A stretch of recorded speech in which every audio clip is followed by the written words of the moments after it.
فادي لما انخطف كان عمره 19 سنة.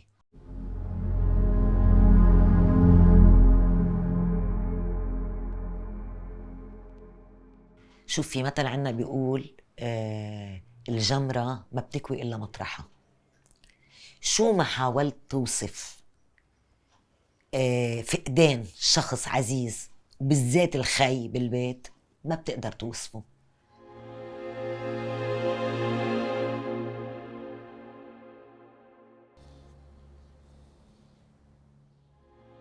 كان خيي خالد الصغير بالبيت. فادي كان اخذ السيارة، رجع من شغله اخذ السيارة وبده يطلع. بطلعته لقى خيه خالد تحت بالمدخل، قال له امشي معي، قال له بعمل لك كزدورة بنرجع على البيت. بهيدي الطلعة اختفوا، ما عادش بينوا.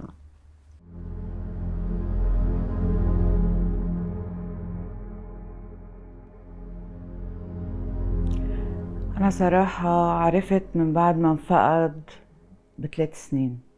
كنت مسافرة وما حدا خبرني إنه انفقد. وقت اللي رجعت كانت صدمة كتير كبيرة علي. فصار عندي انهيار عصبي. وبعدني لليوم ما تقبلت القصة.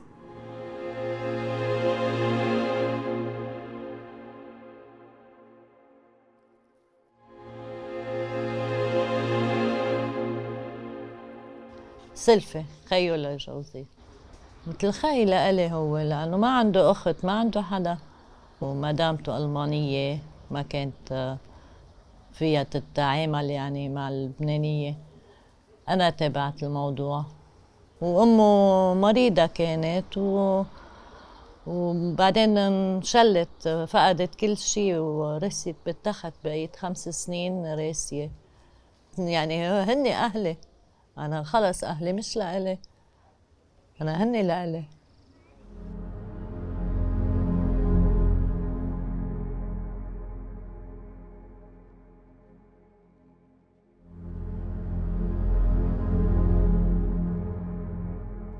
ابني انخطف ب5/83، كان عمره 19 سنة، البكر.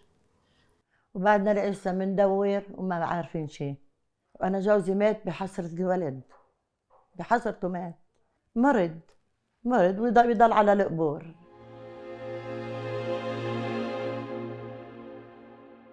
وبعدني لسه عم ببرم عليه لحد لسه حراجي اللي بيشوفني لابسه معرق، حراجي ما شرحت الأسوان.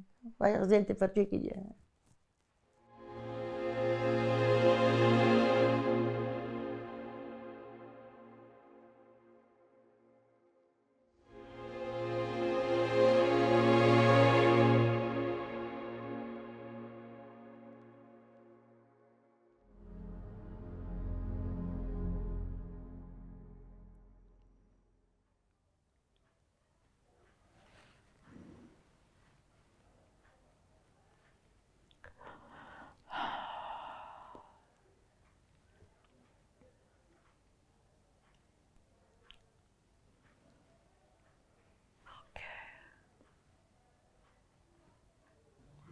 لما رحنا على المطار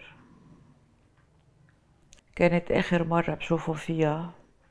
فوصلني خيي لهونيك وانعجقنا نحنا بالباص وحرب وقصف وهيك. فطلعت فيه أنا بالسيارة ولوحت له وطلعت بالباص. أنا وطالعة إنه بدي بعد، إنه يا ريت غمرته، يا ريت. وبعدها حرقة بقلبي، ما قدرت أغمره.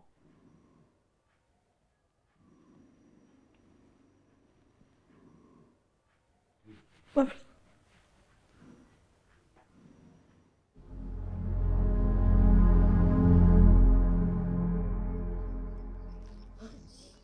خلق مأساة كبيرة. كيف انه الله لا يجرب حدا بهالشي، بس ما بعيد عندك حياة، خلص. بوضع المادي سيء، بوضع العاطفي سيء. بصير همك انك تشوف وينه، شو صار فيه. حالة الفقدان بالبيت كانت كريزة. عنا الوالدة كرايز أعصاب، يعني كل 5 دقايق في نوبة هستيريا عم بتصير بالبيت. أما نحن الأولاد فكنا ضايعين.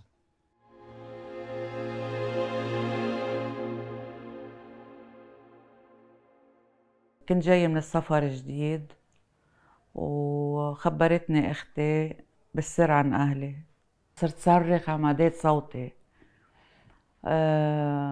فبدهم يعرفوا اهلي شو في. قلت لهم اني خبرتها وكانت الانهيار العصبي اللي صار لي. فت من وراه 5 أيام على المستشفى، وبعدني من وقتها على دواء الأعصاب. أنا شاب شعري وقتها طلعت على محل قالوا لي إنه موجود، وما عطيوني إذن. خفت كتير. 3 أيام بقيت ما عطيوني إذن، وأنا قلت لهم أمه كانت تزوره وأنا جاي زوره آخد إذن الزيارة. بوقتها كتير أكلت رعبة كتير قوية. كنت رح أفقد أعصابي. ضليت ضابطة أعصابي لرجعت بعد نص ليل على بيروت، وجاب حكيت جوزي نزل جابني. شاب تخصلي أول شي، وبعدين شعري كله شاب صار هيك. ما عاد اهتميت بحالي.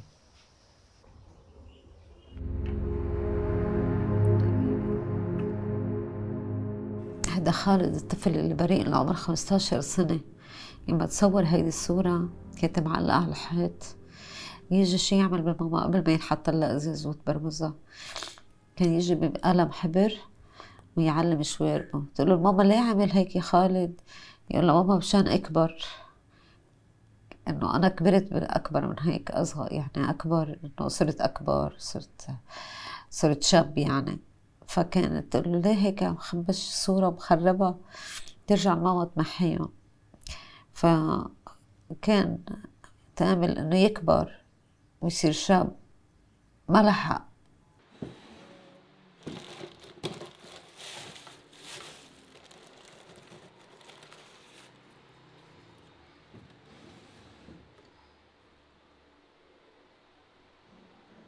هاي أيام خالد ما كانش معانا. طلعت أنا وأبوه، صورنا وشمينا الهوا وجينا على البيت، وبعدها ذكرى الصورة.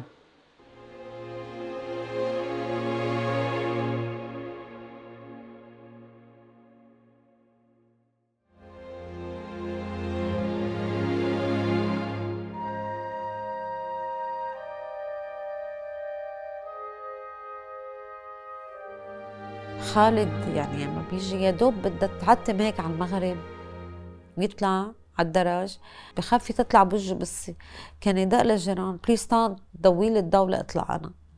يعني بتطلع انا انه هيدا الصبي اللي بخاف من بسه لتطلع بوجهه ليجي يوصل لحالة خطف ينفتح السلاح عليه.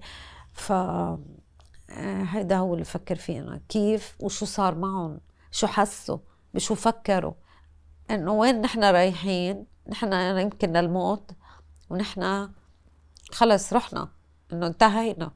فأنا هيك فكر.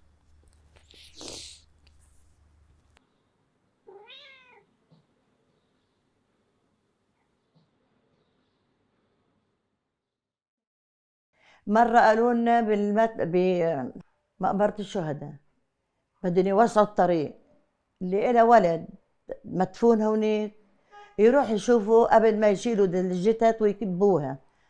قمنا حملنا حالنا ورحنا. عم بيبحثوا، قال اللي بتعرف ابنها تقول هذا ابني، واللي ما بتعرف ابنها تقول هذا مش ابني. طيب من بعد 15 سنة بدنا نعرف الولد، يبحثوا يشيلوا هون. في عندنا 2 3 من بيروت بينوا من قوايهم. أنا ليه ما بين؟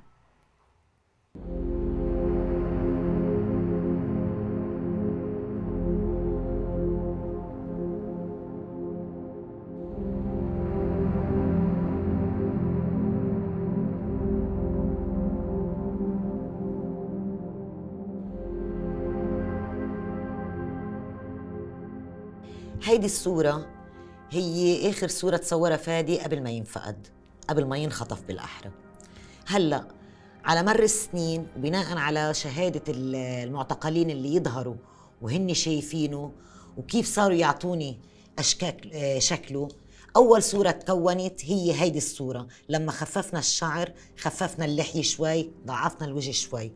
رجع بعدين بعد المعتقلين اللي ظهروا صاروا يعطوني صور بأنه شعره من هون من القدام مثل نحن بنقلها بلش يجلح، يعني أنه بلش يخف شعره. بلشنا ارسمها أنا رسم لحتى تتبين عندي أخف.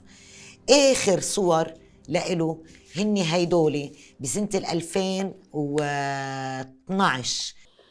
بدنا ندور بالليالي، ما خلينا مطرح، أشهر بحيلة تدور.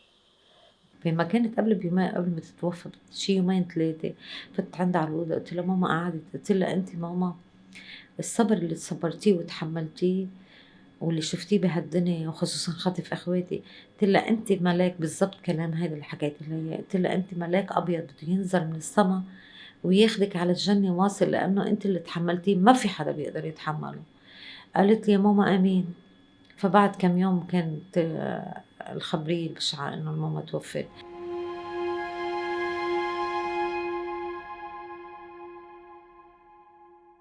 ومن وقت الخطف كان البابا اكيد كنا بحالة يرسل لها، يعني انه لا نحسد عليها انه ما خلينا محل نبره، ما خلينا حدا بنعرفه، يعرضوا مصاري، بدهم مصاري، يعطيون البابا مصاري انه الليله خلص بنطلع لكم اياهم. ننو عاد يجي عند الماما ويجي على البيت يقول ايه اليوم بده يطلعوا خلص انه دفعت لهم وهيك وتتصور انه هيك خبريه يجي يخبر الماما انه الليله طالعين خالد وفادي وعلى البيت.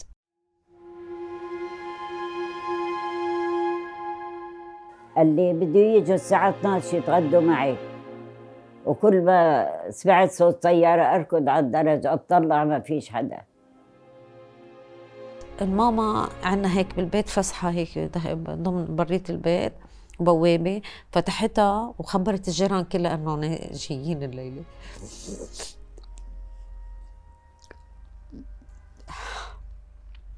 ففتحت وصارت تهيئ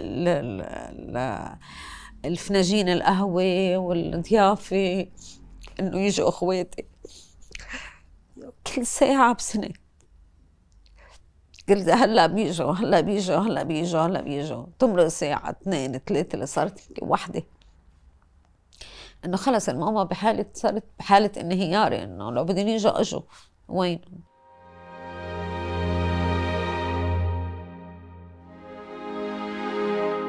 ايه اقول بدي يدقوا الباب ويفوتوا علي. بعدين شو بقول؟ نقلت من البيت، انا بيعرفوش البيت، بدلوهن الجيران على بيتي هذا، هيك يتخيل.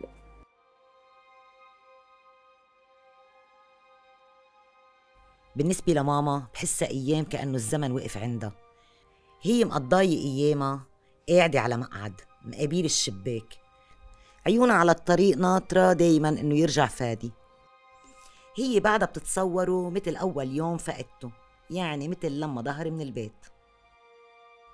لما بتسألها بتقلك إنه هي ناطرة السيارة يلي رح يرجع فيها فادي توقف وينزل منها فادي ويرجع لقلبي.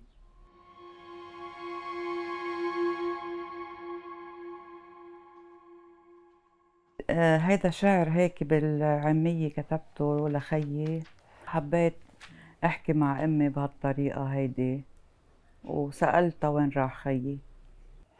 يا دروب الطفولة اندهيلوا معي، وضحكاته الخجولة قولي لارجعي، اندهيله بصوت الحلم واحكي له حكاية تنده على الدروب وتغيب مع الغروب، وتلف الدنيا بالحلم الهني، بيرجع ضناها ترقص وتتباهى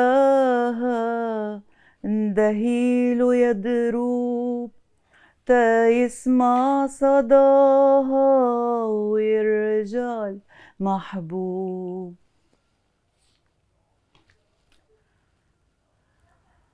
هيك عايشين على هالأمل إنه يرجع.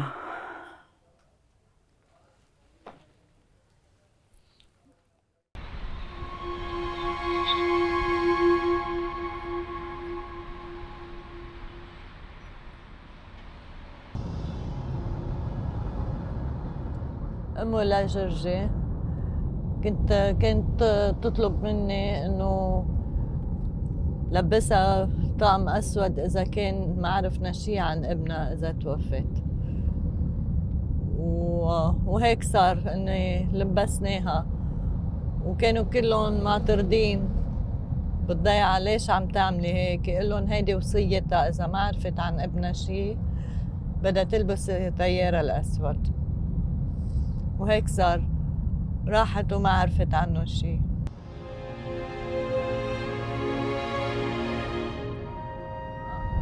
هالطريق كل يوم كنت امشي وروح على بيروت على خيمة المعتقلين، وكنت اتعذب على الطريق كتير لانه ما كان في سيرفيسات على طريقنا، وعنيت يعني بدي وقت اكثر من ساعة ونص حسب العجقة، وخصوص الصبح انزل بكير. ايام تاخد معنا 3 ساعات تأوصل.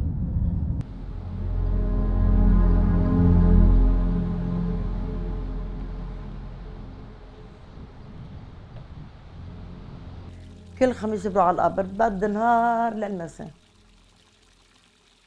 عملنا له قبر، هن شو بدنا نعمل؟ فاضي، قبر مجهول، قبر مجهول، حطينا ابوه فوقه.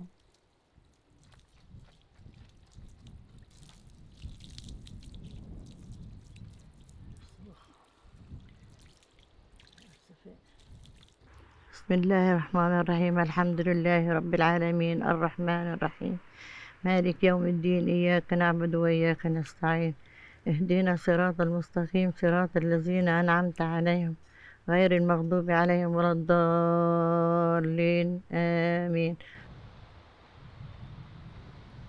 ربنا عمل له شجرة تغطي عليه، بالفعل عمل له شجرة كبيرة، شجرة كبيرة على الشباك وأعلى حلوة. كل ما بدي بعرف بدي بروح بقعد تحت من أنا تحت الشجرة.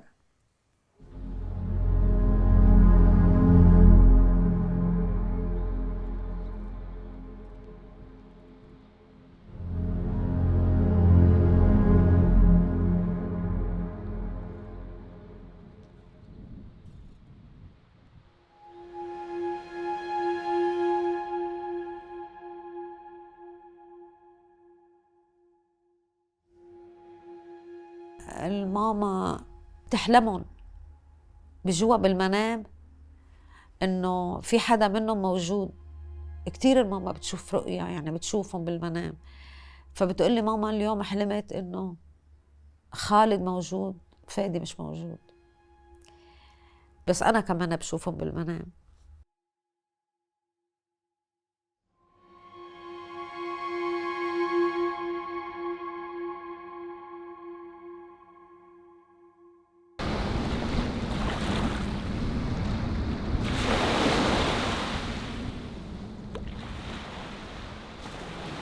لا ما بتخيلوا والله، لو بتخيلوا كنت بلاقيه بدق لي على الباب، بدق لي على الشباك، بيحكي معي، يجيني بالمنام يحكي معي بالمنام. ما بشوفه إلا مرة واحدة، نمت بالسيارة غفلت، أقسم بالله شفته على الحدود. قلت لها جارتنا بتعرفي أنا مين شفت؟ قالت لي مين؟ قلت لها خالد. قالت لي هلا بتشوفي مع هالشباب؟ فكرتني مروبتي. قلت لها مش مروبتي، أنا شفته، عم بقول لك شفته مع الشباب، شفته ضعيف ضعيف ضعيف، هو اسم الله جسد بس ضعيف كتير ضعيف، وشعره من هن في نصه رايح، أو من هن له شعر بس من هن لا.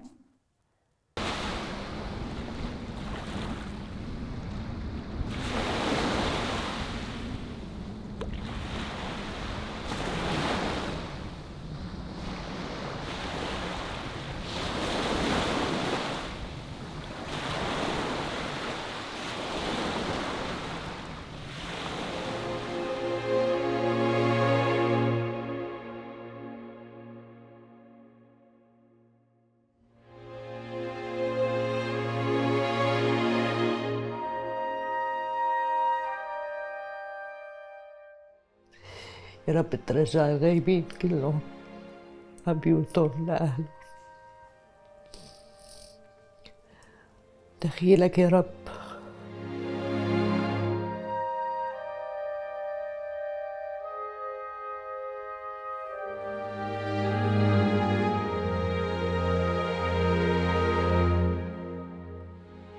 هذا الولد اللي شايفه برا امه ماتت. هذا الولد كان عمره 2 سنين ونص، ما كانش حدا يضربه، اخذته انا. قديش عمره هلا؟ 22 سنة. صرت انا اشعر انه عن جد ابني، عن جد بشعر انه ابني هذا. الله عوضني فيه هذا الولد، ما انه اولا بيسليني وبينسيني وبيشعر معي، ما بيتركنيش ولا لحظة. بتحبيه؟ بموت عليه، إذا بدك بموت عليه اللي